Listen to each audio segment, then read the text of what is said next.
कल्पना कीजिए एक ऐसे बगीचे की जिसे पानी देने की बिल्कुल भी जरूरत न पड़े। सूखे इलाकों के बागवानों के लिए क्या यह किसी सपने से कम नहीं लगता? पर ऐसा बिल्कुल नहीं है। ये एक सच्चाई है और हर उस व्यक्ति के लिए सुलभ है जो पौधों की दुनिया के असली सर्वाइवल चैंपियंस से मिलना चाहता है। आज हम आपको 10 ऐसी फसलों के बारे में बताएंगे जो न केवल विषम परिस्थितियों में टिके रहेंगी बल्कि शानदार पैदावार भी देंगी, भले ही आप पानी का डिब्बा रखना ही भूल जाएं। ये कोई जादू नहीं है। यह विज्ञान और प्रकृति का ज्ञान है जिसका उपयोग हम और आप अब करेंगे। हैरान होने के लिए तैयार हो जाइए, क्योंकि इनमें से कुछ पौधे ऐसे भी हैं जिन्हें आप यकीनन जानते हैं, पर उनके छिपे हुए हुनर से आप अब तक अनजान रहे होंगे। इससे पहले कि हम अपनी सूची शुरू करें, आइए समझते हैं कि सूखा प्रतिरोध क्या है। इसका मतलब यह नहीं है कि पौधों को बिल्कुल भी पानी की जरूरत नहीं होती। बस उन्होंने पानी को ढूंढना और उसका असाधारण रूप से प्रभावी ढंग से उपयोग करना सीख लिया है। कुछ के पास मजबूत और गहरी जड़ें होती है जो जमीन के नीचे गहराई तक नमी तक पहुंचती है। दूसरों के पास ऐसे विशेष पत्ते होते हैं जो कम से कम पानी का वाष्पीकरण करते हैं। ये पौधों की दुनिया के असली सुपर हीरो हैं, जिन्होंने सदियों से सबसे कठोर परिस्थितियों में अपने कौशल को निखारा है और अब हम उन्हें अपने बगीचे में आमंत्रित कर सकते हैं। तो हमारी सूची की शुरुआत उन असली योद्धाओं से होती है जिन्होंने मुश्किल से मुश्किल परिस्थितियों में भी जीना सीख लिया है। ये वो प्राचीन अनाज हैं जिन्होंने आधुनिक सिंचाई व्यवस्था के आने से बहुत पहले ही पूरी की पूरी सभ्यताओं का पेट भरा है। और इस श्रेणी का पहला नायक है ज्वार। जरा सोचिए, ज्वार दुनिया की 5वीं सबसे महत्वपूर्ण अनाज की फसल है। इसका मूल स्थान गर्म अफ्रीका है, इसलिए झुलसा देने वाली धूप और पानी की कमी इसके लिए कोई नई बात नहीं है। इसकी सुपर पावर क्या है? पहला, ज्वार की जड़ प्रणाली अविश्वसनीय रूप से मजबूत और गहरी होती है। यह किसी पंप की तरह उन गहराइयों से पानी खींचती है जहां दूसरे पौधों की जड़ें पहुंच भी नहीं पाती। और दूसरा, इसकी पत्तियां और तने एक खास मोमी परत से ढके होते हैं। ये परत एक प्राकृतिक सनस्क्रीन की तरह काम करती है, जिससे कीमती नमी का वाष्पीकरण काफी कम हो जाता है। इसलिए ज्वार सूखे को सिर्फ सहाता नहीं, बल्कि उसमें फलता फूलता है। इससे आटा दलिया बनाया जा सकता है, जानवरों को खिलाया जा सकता है और यहां तक कि मीठा सिरप भी प्राप्त किया जा सकता है। यह आपके सूखेग्रस्त खेत के लिए एक सच्चा बहुमुखी सैनिक है। इसके बगल में इसका एक और उतना ही टिकाऊ भाई खड़ा है, बाजरा। हाँ, वही अनाज जिससे हम अपनी पसंदीदा बाजरे की खिचड़ी या दलिया बनाते हैं। बाजरा पौधों की दुनिया का असली स्प्रिंटर है। इसका विकास काल बहुत छोटा होता है, अक्सर सिर्फ 60-90 दिन। यह इसकी मुख्य रणनीति है। ये गर्मियों की चिलचिलाती गर्मी और मिट्टी के पूरी तरह सूखने से पहले ही फसल दे देता है। बाजरा मिट्टी के प्रति कम मांग वाला है और पकने के लिए बहुत कम पानी की जरूरत होती है। यह बिना किसी अतिरिक्त परेशानी के तेजी से और भरोसेमंद फसल प्राप्त करने के लिए एक आदर्श विकल्प है। आगे बढ़ते हुए अब हम बात करेंगे प्रोटीन से भरपूर उन पौधों की जो आपको पोषण तो देंगे ही, साथ ही आपकी मिट्टी की सेहत भी सुधारेंगे। इस टीम का पहला खिलाड़ी है चना। ह्यूमस के लिए इसे अक्सर जाना जाता है, पर इसका असली कमाल है मुश्किल से मुश्किल हालात में भी टिके रहना। सूखाग्रस्त मध्य पूर्व का मूल निवासी होने के कारण चने की जड़ें अनोखी और गहरी होती हैं। ये जड़ें एक ड्रिल की तरह पानी की तलाश में जमीन में बहुत गहराई तक जाती है। जहां सतह पर दूसरे पौधे प्यास से सूखते हैं, वहीं चना मिट्टी की निचली परतों से आराम से पानी खींचता रहता है। पर इतना ही नहीं, बाकी सभी दालों की तरह चना हवा से नाइट्रोजन को सोखकर मिट्टी में जमा करता रहता है। देखा जाए तो यह एक मुफ्त जिंदा खाद की तरह काम करता है, जो अगली फसल के लिए जमीन को तैयार करता है।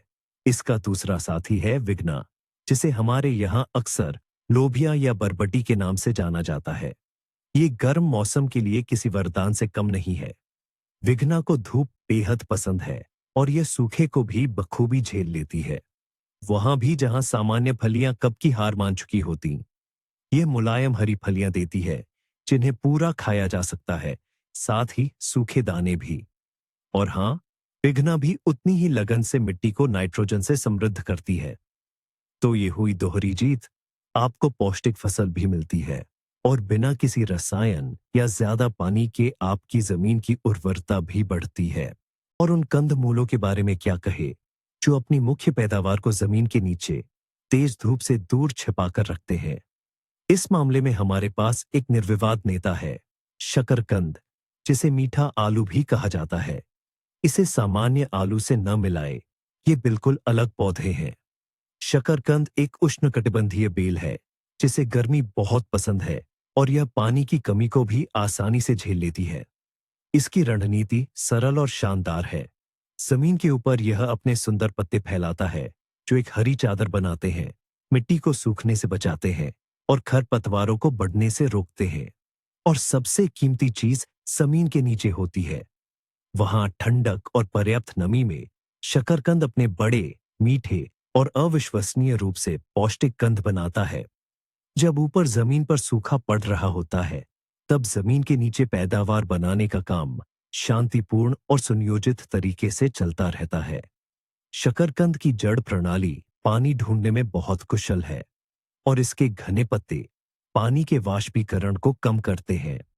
यह उन लोगों के लिए एक आदर्श विकल्प है जो रोजाना पानी देने की चिंता किए बिना स्वादिष्ट और पौष्टिक कंदमूलों की गारंटी शुदा फसल चाहते हैं।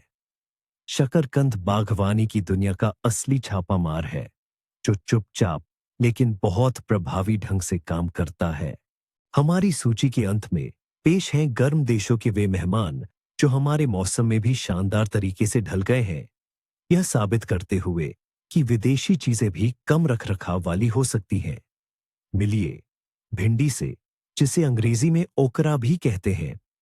ये सब्जी अफ्रीकी, एशियाई और अमेरिकी व्यंजनों में बहुत लोकप्रिय है। भिंडी मालवेसी परिवार से संबंधित है और इसे गर्मी बहुत पसंद है।